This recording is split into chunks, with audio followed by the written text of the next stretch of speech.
Le premier point que nous allons faire, c'est le point droite ou le point de piqûre. Dans ma machine, sous le chiffre 2, l'aiguille il est au milieu de pied de biche. Et sous le chiffre 3, l'aiguille elle bouge. Si nous allons changer la position un petit peu à gauche. C'est très pratique en causant les fermetures glissières. Pour faire cette couture droite, comme vous avez déjà bien appris dans le feuille et en causant sur le tissu, nous allons commencer, je vous conseille toujours commencer à la main, faire 2, 3, 4 points, piqûre, de faire marche arrière et on revient à l'avant et en appuyant tout doucement sur le pied, nous allons coudre. N'oubliez pas qu'on ne doit pas regarder dans l'endroit où l'aiguille pique, on doit regarder toujours au milieu de pied de biche où vous trouvez un autre repère. Vous pouvez trouver cette information dans notre cours de couture qui s'appelle Les bases de la couture, volume 1.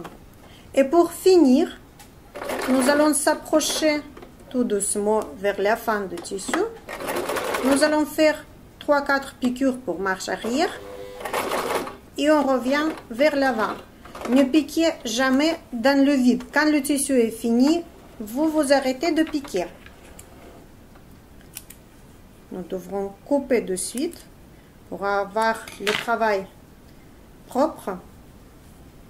Voilà le point droit.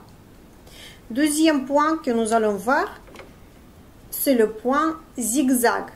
Il y a 3 largeurs dans ma machine. On va choisir 5e position. Et nous pouvons régler la longueur de point grâce à la manette de longueur du point. N'oubliez pas de faire toujours marche arrière pour tous les autres points aussi. Pour changer la largeur, si vous devrez tourner la manette, n'oubliez pas de monter l'aiguille pour qu'il ne se casse pas s'il sera enfoncé à l'intérieur dans les griffes d'entraînement. Et juste après, nous allons commencer à coudre. Si vous voulez changer la longueur du point, aussi l'aiguille doit être là-haut, et nous changeons. Nous appuyons et on entre. À nouveau, on monte. Nous allons choisir l'autre largeur et longueur du point encore plus petite. On fait aller-retour et notre couture est finie. Maintenant, nous allons voir la couture plus grande, plus petite et encore plus petite. Troisième point que je vais vous montrer, c'est le zigzag piqué. Sur ma machine, il se trouve sous le chiffre 9. Ce point s'utilise pour les coutures des tissus élastiques, pour les élastiques et surtout pour les tissus fins si vous ne pouvez pas utiliser le zigzag classique parce que le tissu va s'enrouler dans un petit rouloté, on peut dire. Grâce à ces 3 petits points que fait ce point zigzag élastique, le tissu elle reste toujours bien plate.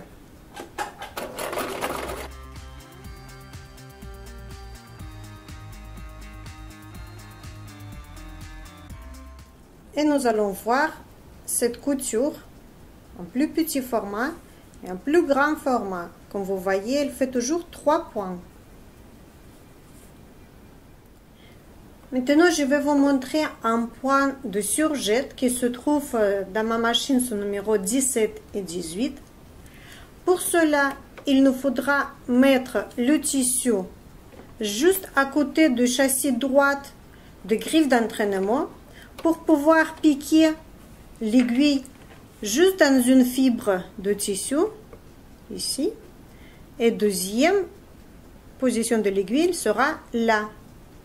Cette couture nous permet de définir le bord du tissu pour qu'il ne s'enfile pas. Au début, je fais toujours à la main pour aider à la machine de commencer la couture.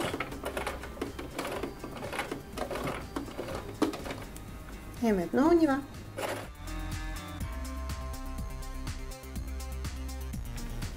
Et on obtient un joli résultat. Maintenant, notre bord, il ne va pas s'effilocher. Encore, je vais vous prendre la connaissance d'un point triple élastique. Il sert bien pour les tissus qui se tirent, pour les tissus stretch. Et il est bien costaud, ce point.